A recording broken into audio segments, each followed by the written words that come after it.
Yo.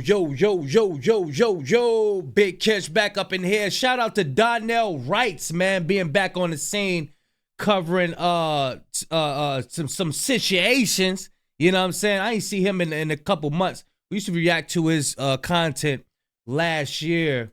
He had some good videos we reacted to, but he's back on the scene, y'all. And this title reads, The Great American Game by Donnell Wrights, Super Bowl halftime show film, Kendrick Lamar. Yeah, we're going to see what we got, man, because he cooks. Yeah. He definitely knows how to cook. Well-spoken brother. Let's get into this video. I'm going to leave a link in the description.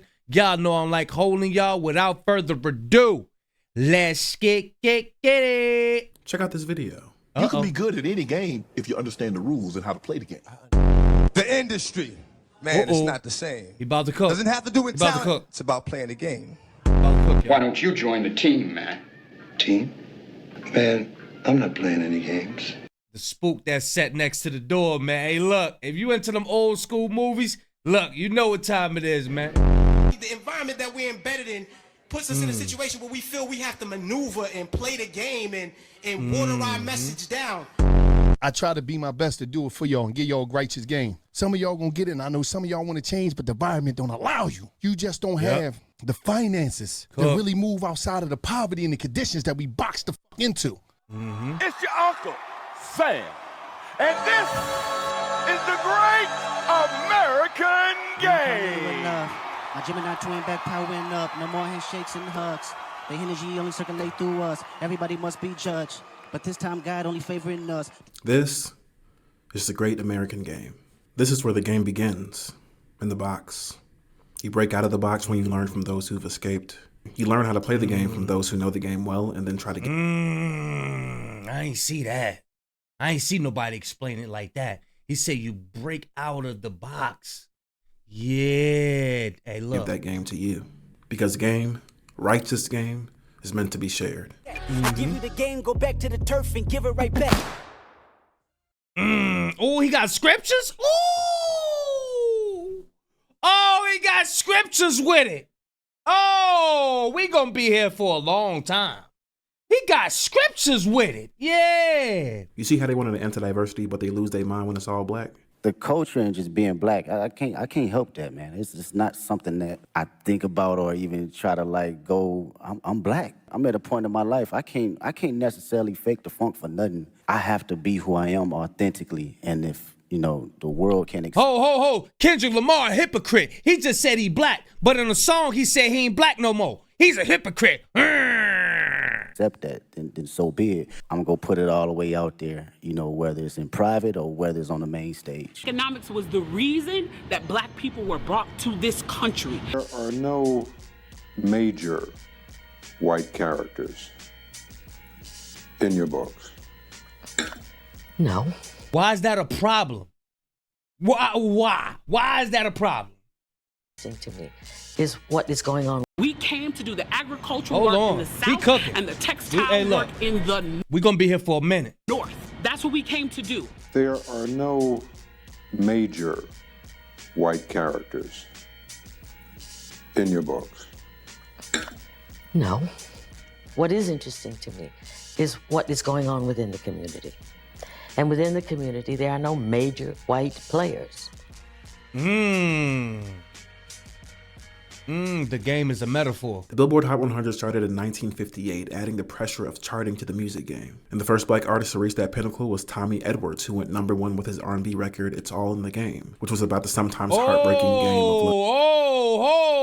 of... He cooking. He went back.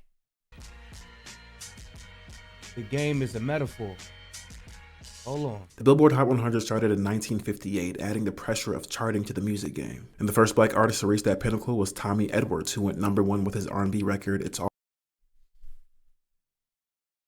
Wow. It's all in the game. Wow. Tommy Edwards. Oh, I gotta look that up. Wow. Hey, look, we ain't see these points right here. We missed it. Yeah, he about to cook. He about to introduce us to a whole new joint. You know what I'm saying? All in the Game, which was about the sometimes heartbreaking game of love. And he held that position on the chart for about 6 weeks, which is some proof that we've been talking about the game in a lot of different ways for generations. Once in a while he won't call, but it's all in the game. Ooh, Fast forward to 2025, Not Like Us by Kendrick Lamar, which held the #1 spot for 22 weeks. And in that song, he offers to put the listener on game, making a direct connection between the exploitation of black labor in American history and the exploitation of black artist labor in the music game. Once upon a time, all of us was in chains. Homie still doubled down calling us some slaves. Ooh. That's why Dot say he doubled down. Cause he said, whipped and chained. Atlanta was the mecca building railroads and trains. Bear with me for a minute, let me put y'all on game. The railroads made Atlanta. The railroads were just as important to Atlanta back in those days as the airports are today. Before Atlanta was called Atlanta, it was known as Terminus because it was on the spot where the new Western and Atlantic Railroad ended. The white man was using town fuck to make him richer. Fast forward 2024, you got the same. You run to Atlanta when you need a check balance. Let me break it down for you. This the real. African-American rappers saying N-word this and N-word that, but a Caucasian can't. So say it. Say what? Say the word you want to say. I'm not saying that I want to say. Hey, say it then, nigga. Say it. Let me hear you say it then. Say it. I'm just saying that I can't. Sure you can. Say it. Say it right now. I will say it with you. Okay. The black history lesson at the end of Not Like Us was overlooked by most, but it's at the end of the song for a reason. It captures exactly why this is deeper than the music. I'm gonna get back to that for the record. Tommy Edwards sang of the game of love, but there's also the American game of life, the rap game, the street game. The street game is a game. Majority of the people lose. All in the game, yo. All in the game. Old heads will remind you that Michael Jordan had a for the love of the game clause in his NBA contract that freed him to play the game he loved whenever he wanted. We even say phrases like game recognized game like we see in this example. Basketball and hip hop, right? It's like they're married. Is there someone on the court that he reminds you of? Yeah, it was me. It's the same hunger. He locked in. Hey, look, Kobe like, yeah, he remind me of me. You know what I'm saying? Like, cause he locked in, he focused. They said, yo, Kobe's focus is unmatched, bro. That dude is focused. Wait, Dot the same way. Like, we step out there on the court, we're taking heads off. It's not, there's no, I don't want to hear it. You don't want to be a I want to friend. hear Michael's the best player in the world. I want to hear they call him Black Jesus. I don't want to hear that. You don't have to show me. All right. Hey, that's love right there, bro. In the game, the rule is Hey, always look, look man. beyond. I love to see that, bro. That's love right there, man. R.P. Kobe, bro. And hey, look, Dot got to sit next to him, man. Two greats, bro. That's what's up. Beyond what you see. And everything about the game, no matter which one you're forced to play, requires strategy and diligence. Every great American game involves deception. And it's rarely, if ever, played fairly. And at this point in American history, with all that we face, I think so many of us are tired of playing the long game. Racism doesn't go away based on one vote or one administration. The way you make progress is by making things better a little bit at a time, and then over time, those little differences become big differences. I was born here almost 60 years ago. I'm not going to live another 60 years. You always told me it takes time. It's taking my father's time, my mother's time. Time happens after generations. Ah, man. Hey, look, he doing a beautiful breakdown. He's doing a beautiful, beautiful breakdown, man. My uncle's time. My brother's and my sister's time. My nieces and my nephew's time. How much time do you want for your progress? If I right now decided that I wanted to play Monopoly with you, and for 400 rounds of playing Monopoly, I didn't allow you to have any money, I didn't allow you to have anything on the board, I didn't allow you to have anything. And then we played another 50 rounds of Monopoly, and everything that you gained and you earned while you were playing that round of Monopoly was taken from you. Does your writing have a political point of view? The truth I happen to be most interested in has to do with the nature of oppression and how people survive it or don't. It's amazing to me, particularly for African Americans, just amazing that we're not all dead. That's a constant shocker. Yeah, it's a shock. Yeah. When Kendrick Lamar said, The revolution about to be televised. You picked the right time, but the wrong guy. that is a revised version of a quote by poet, musician, and activist Gil Scott-Heron, which came out in 1971. The revolution will not be televised. That was about the fact that the first change that takes place is in your mind. Why did Kendrick say the revolution will be televised? Gil Scott-Heron released his song in 1971 when having a television was a luxury. This was 10 years before the internet was invented and 30 years before social media. And while the heart of his message remains true, that revolution isn't about what you watch. It's about being transformed by the renewing of your mind. It's about what happens inside of you. We still witness people in 2025 because of the internet. But be ye transformed by the renewing of your mind. That's a scripture. It's all in your mind. Change your mind. Change your ways. And because of social media, advocate, share, and act who have gone through that transformation, who are doing that internal work, who televise that transformation in the hopes of changing or impacting others. And that's what this whole moment was from beginning to end. It was a hip-hop revolution. It's another thing. When you talk about a revolution, most people think violence, without realizing that the real content of any kind of revolutionary thrust lies in the principles and the goals that you're striving for, not in the way you reach them. Gil Scott-Heron is considered by many to be a godfather of modern hip-hop music. His poetry laid over soulful production, words said with message and intention, helped to guide a new group of young poets and messengers into the global movement we now know as hip-hop. Gil, with so much emphasis now, it seems, on spoken word music, with hip-hop and rap going to the heights that they were, suddenly Gil Scott-Heron, who was never a part of the mainstream, is the mainstream. Does that worry you? No. Hey, look. When you withdrawn from the industry, they like, yo, you don't want this. You don't want to be a part of this. You don't want all the glory. No, I don't give a about that. No. Care about your bullshit, man. I don't care about the little fancy little house and all that. I don't care about that shit. You look worried? Those words and that music, when they go together, that's a song. It's not a hip-hop or a rap. It's poetry.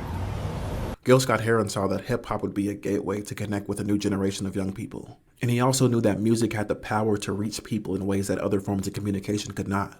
And you wonder how people who grow up in the Bronx are ever going to see anything but the face of the tenement building ahead of them. I was in the Bronx. The songs are the best breadcrumbs I could leave along the way. Not for going back, but for people who want to follow.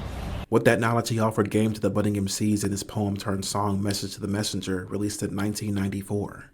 Older folks in our neighborhood got plenty of know-how. You got to remember that if it wasn't for them, you wouldn't be here now. Yeah. We got respect for young rappers and the way they freeway in, but if you want to make a real impression, be sure you know what you're saying. Because if you want to be responsible for a whole generation and you know enough to take care of their education, be sure you understand about the past situations and not just repeating what you heard on the local TV station. But sometimes they take lies and put them in a truthful disguise. But that's why we said it wasn't going to be televised. 3 days after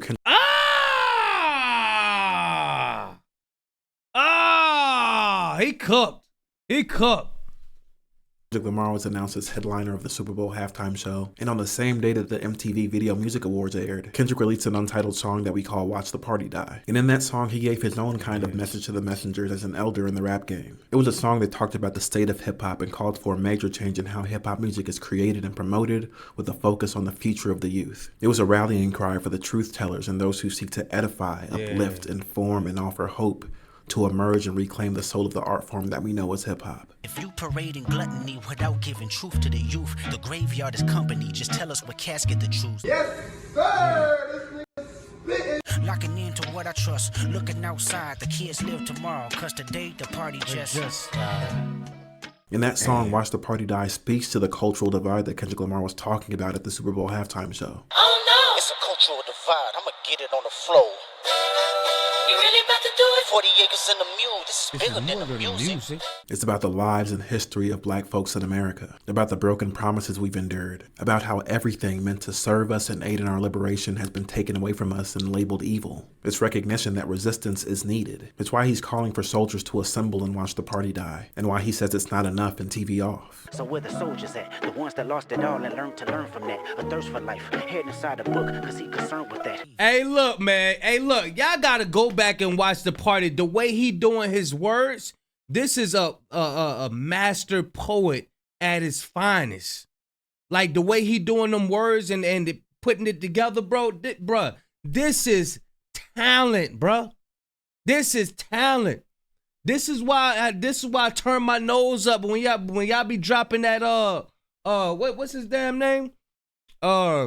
Playboy Cardi and all that. He be like, blah, blah, blah, blah, blah, blah, blah, blah. He don't be saying that. Bruh, come on, bro. Bro, we can't keep going for that. It's like, bro, if we keep going for stuff like that, they gonna always have us in a trick bag. Like, when we gonna stand up and not go for the little tricks no more? Nah, bro. No excuses, man. This is how they get us. This is how they get us. Not enough. Few solid ninjas left, but it's not enough. We need all of us to be on board, bro. We don't need nobody making no excuses for nothing, bro. This is it, man. Like, yo, do y'all want to do this or not? Like, seriously, man. But it's not enough. GNX was a resistance project. Someone better squabble up. So while many seem to be lamenting the new Drake project where he's trying on a different accent and making anti-intellectual commentary, I want to meet your madre. My respects to your padre, mi amor. I can't help but think about who tried to put us on game about what his rise to fame meant for the state of hip-hop culture. Ah, this is great. This is a new Drake. You hear it? It's great. Okay. What happens when this thing collapses? What happens when the columns start buckling? Are we not in some early stage of that at this present hour? Buying and selling, where's the message that I can use? What's in it for your audience apart from being like banging the pom-poms? To impress me. My nigga, ain't got a lot. For a long time, hip-hop culture has been accused of being altogether. You ain't gotta lie to kick it, my ninja. You ain't gotta try so hard. Distasteful, disruptive, disgusting. Too loud, too reckless, too ghetto. News commentators have even said that hip-hop has done more harm to young African Americans than racism in recent years. Hip-hop has done more damage to black and brown people than racism in the last 10 years. All this is said, yet hip-hop is still distributed globally by America. It's one of America's biggest exports. We all had the same reaction when Serena Williams was dancing on that stage because a lot of us remember how she was torn apart by the media for doing this very dance at Wimbledon. Yeah! No. They got Serena! No. No. Barbie movie used hip-hop to market itself. Captain America Brave New World ended and a Kendrick Lamar song was playing at the end. Kirsten Bell walked out to Kendrick at the Screen Actors Guild Awards. The NBA, a league that once antagonized players for being too hip-hop. Players like Allen Iverson called too loud, too reckless, too ghetto, for wearing streetwear and making rap music, and were forced to tighten up by wearing suits to basketball games. From NBA Commissioner David Stern, who said notwithstanding the music's wide popularity, Allen Iverson, by even recording his lyrics, has done a disservice to himself, the Sixers, his teammates, perhaps all NBA players. That same NBA is now using hip-hop almost exclusively in its marketing. Yup. I might swerve in that corner, whoa, hold on. And remember the thought from the beginning. He said it takes small baby steps. And then after generations, you know what I'm saying, then the change gonna come. But I mean, come on, man. They been capitalizing off us, man. It's like we gotta wait till they figure out a way to capitalize. It's like they gotta test it first. Okay, is their audience gonna like this? Because we know that this brings destruction, and how much of these people waking up? They gotta make sure we really not waking up. They gotta make sure we still going for the nonsense. And then that's when they going, you know what I'm saying? Let us get away with whatever. But we gotta stand our ground, man. We gotta stand our ground. We really gotta stand our ground, bro. In that same hip-hop halftime show that so many called boring, it's still somehow the most watched Super Bowl halftime show of all time. But this is the great American game. It involves deception. Even if I made it deceitful and I made you think that the answer is over here, but the answer is really over here. I'm still going to be looking over here. Me, the one that tricked, because I know this is the right answer. Dr. Mark Lamar Hill talked about this, about how they deceive black folks. They demonize us, they attack us while at the same time using us, because they know that they have nothing without us. America has understood what you're capable of, and they will make you think you ain't nothing at the same time that they exploit your gifts. They'll tell you you lazy and make you a slave. They'll tell you you dirty and have you clean their house. They'll tell you you uncivilized, and we raise their children. And this reality is Hey, he ain't lying. He is not lying. Bruh, when you look at the Kaepernick, I think it was the Kaepernick documentary, football players was breaking records, breaking records. Like, yo, David. But they didn't let them know that. They had the little time clock. We're like, okay, I think you could do better than that. But meanwhile, he just broke a damn world record. But they ain't telling him that. He run again. Go way faster. I don't know, man. I think you do faster. They would never let us know. They would never tell you who you are. They would never glorify how special you are. Like Dr. Umar Johnson said, I think it's in this. He said what they do is they get the lowest of the low of our people and exalt them way up to the top. So now the standard is being like them. We already naturally great. It's natural. Like we born great. You know what I'm saying? But they just exalt the lowest of the low of our people. Look at the new celebrities now. No talent. They looking all crazy in the face. Look at the Shamar guy. These are the people they exalt. They put up there. Yeah. So now when our people looking, they not looking like, okay, I'm gonna use my talent. They not gonna use their talent. They going, okay, how ratchet could I be now? Yeah, that's what they gonna be looking at. They going, okay, yeah, I need to be ratchet like this. I gotta be ratchet like Shamar. Meanwhile, they got natural God-given talent. This is wild, bro. That's why we gotta stand on business. We gotta stand on business, man. Direct reflection of the great American game when it comes to black music. It's a game they played well for every black music art form that came out of struggle and oppression and resistance to that oppression, including the blues, jazz music, country, rock and roll, and now hip hop. The game is played in 3 stages. Stage 1, demonization. This is when the art form is attacked and criticized by the people who don't understand it at the beginning. They even have us black folks participating in that attack, largely using religion. A great example is how so many black folks were attacking Tupac at the same time that Uncle Sam was, but for very different reasons. Vice President Dan Quayle has renewed his attack on Hollywood. Now the target is rap lyrics, which Quayle charges have led to violence. There is absolutely no reason for a record like this to be published by a responsible corporation. Mr. Quayle wants the record taken off shelves. He said, take my shit up off the shelf. Now, if that ain't hitting me, what is? I'm talking about the vice president of the country you live in. He know me, he want my shit up off the shelf. Not motherfucking Megadeth, not Killer Cop. They came after me, Young Pac. You know why? Because my shit is different than the next man. My shit talk about swinging back. They know the difference between mine and the next man. Stage 2, white adaptation and commercialization. By the time they realize this music isn't a fad and isn't going away, they begin to participate in it. They begin to use it to sell their products, their sports leagues, etc. And this is part of the deception. They call hip-hop distasteful and ghetto, but they're using the ghetto to sell their products. All the society is doing is leeching off the ghetto. They use the ghetto for their pain, for their sorrow, for their culture, for their music. And stage 3 is institutional takeover and erasure. This is probably the most violent part of the American game when it comes to black music. They set up industries and take over industries and fill them with people who don't look like us to sell black music back to us. Because again, black people don't make the right kind of country or rock or blues music. Yeah, I'm about to watch this on my own. I encourage y'all to go Run it up. Y'all go watch this. It's 43 minutes long. I encourage y'all to watch this on your own. When I say he gonna start cooking, he's gonna start cooking. Like this ain't like, yo, this was it right there. This was the good one. Damn. I want to sit here with y'all too. But yeah, he cooks, bro. I'm not lying. We ain't seen nothing yet. I'm gonna leave a link in the description. And y'all think y'all seen it? He about to cook. Seriously, y'all. He getting in depth. He got the KRS-One back here. He got the dude with the speech and he got the speech telling you about how the industry is. But yeah, look.